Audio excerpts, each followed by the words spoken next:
जय जगन्नाथ सांग मैंने मो यूट्यूब चैनल रे आपण मानक स्वागत। चलतु आज बनवा मकर संक्रांति स्पेशल मकर चाउल। चलतु प्रस्तुति आरंभ करवा। मु गोटे कप अरुआ चाउल को राति भिजे नहीं एबे गोटे मिक्सिंग जार रे ग्राइंड करनबा। बाटिला बेले मन रखिए जमारू आधे किसी पानी देबेनी, आपको दर दर खंडा करके बाटिबे। देखंतु आम चाउल बटाटी रेडी हो जाइए। प्रथमे आम गोटे बाउल रे कदली ऐड करनबा। कदली टी मुझे एक स्पून साहाय्य चकटी नहीं। एबे एथिरे बटा जाइथा चाउल टी ऐड करनबा। दुईटी छोट छोट पीस कराइथा कटा एप्पल को ऐड करनबा।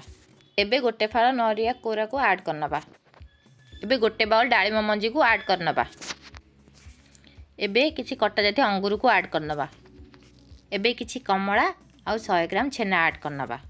एथिरे स्वाद अनुसार किछि चीनी ऐड करनबा। देखंतु गोलमरिच को मुझे गुंड कर देछि, आको एबे एथरे ऐड करनबा। एबे एथिरे मु गोटे पीस अदा छेचा एवं गुजराती गुंड को पकाई दूछि। चलंतु एबे समस्त आइटम को भलो भाबरे मिक्स करनबा। सांग माने मोर गोटे छोटिया टिप्स को मन रखिबे, अदा छेचा टिकी जेमिति हेले ऐड करिवे। अदा छेचा टिकी ऐड कले यार टेस्ट डबल हो जाए। सांग माने देखंतु एबे मिक्सचर टी रेडी हो जाइछि। एबे एथरे हमें हाफ कप क्षीर ऐड करनबा। चलंतु एबे या को भलो भाबरे मिक्स करनबा। चलतु किछि ड्राई फ्रूट्स ऐड करनबा।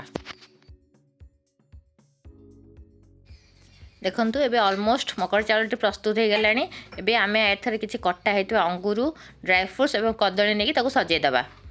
सांग माने फाइनली रेसिपी प्रस्तुत हो गला। जदि मोर रेसिपी आपको पसंद आसला देन लाइक शेयर सब्सक्राइब निहाती करिवे।